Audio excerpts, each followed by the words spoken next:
Привет, друзья! Сегодня я покажу вам, как приготовить очень интересный десерт с необычной структурой и который становится почти черным, но без грамма шоколада.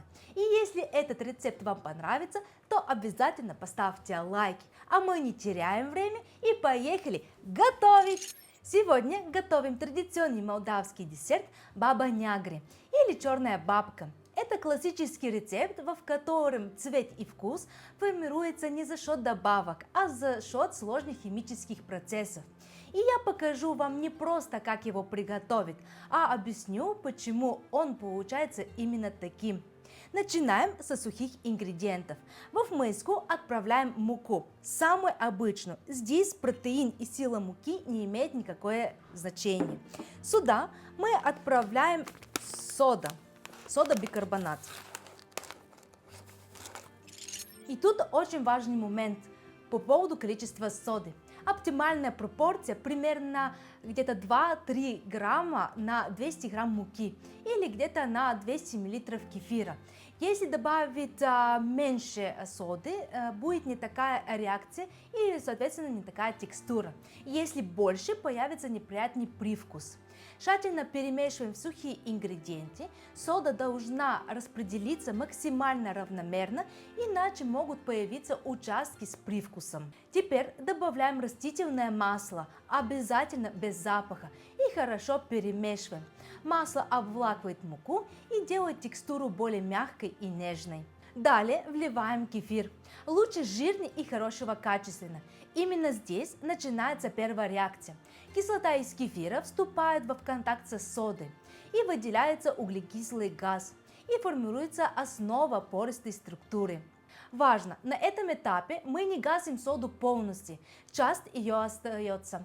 И после этого нам нужно добавить молоко. Оно регулирует консистенцию и дает дополнительный молочный сахар, который усилит потемнение при выпекании. Чтобы сделать текстуру еще более нежной и рыхлой, добавляем 1-2 столовые ложки любого алкоголя. При нагревании спирт испаряется и формирует более легкую текстуру. Когда мы объединили все ингредиенты, теперь пора поработать с нашими яйцами. Нам нужно в отдельную миску их разбить по отдельности. Нам нужно целое яйцо. К ним мы добавляем самый обычный белый кристаллический сахар и чуть-чуть соли. И теперь с помощью миксера нам нужно их взбить до пышной светлой массы. На это уйдет где-то 5-7 минут, все зависит от вашего помощника. Наши белки уже готовы, они увеличились и посветлели. Теперь по поводу формы. Лучше всего выпекать данный десерт в чугунную кастрюлю или в чугунную форму, которая у вас есть.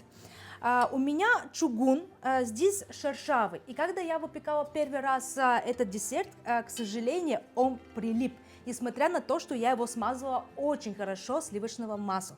Поэтому я вам советую, чтобы вы сделали французскую рубашку, только не с мукой, а с манкой или просто с семулой. Такой вид муки, которая она крупнозернистая. Так 100% ваш десерт никаким образом не пристанет. А если у вас случайно пристанет, то здесь есть очень такой легкий лайфхак. Когда десерт остынет полностью, вы его ставите на плиту где-то за минутку-две на слабом огне.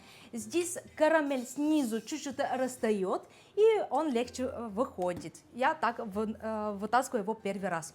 Теперь возвращаемся к нашим продуктам. В миску, там где у нас сода и кефир, отправляем наши желтки. И очень аккуратно, с помощью лопаточки, мы этого все объединяем. В никаком случае мы не делаем никаких резких движений, потому что нам нужно сохранить вот эту воздушность. Это очень важно для нашего десерта. Поэтому вот так с лопаточки, не спешим и аккуратненько работаем. Когда десерт уже во форме, очень быстро отправляем его уже в предварительно нагретую духовку. И как мы будем его готовить? Первые 45 минут я его готовлю при 190 градусов, потом 1,5 часа при 150, а после этого еще 1,5 часа при 130 градусов. Именно длительное томление дает правильную текстуру и цвет. И вот что происходит внутри. Благодаря соде создается слабошелочная среда. В таких условиях ускоряется реакция Мейляра, взаимодействие сахаров и белков. Параллельно идет карамелизация сахаров, который мы добавили и который тоже есть в молоке. В результате образуется темное соединение меланоиди, который и дает насыщенный темный цвет и глубокий вкус. Когда наш десерт будет готов, он станет темным, плотным, слегка он будет влажным внутри и очень ароматным. И после этого нам нужно ему дать остыть полностью. Это очень важно для текстуры. И когда он у меня остынет, я вернусь к вам уже с готовым результатом.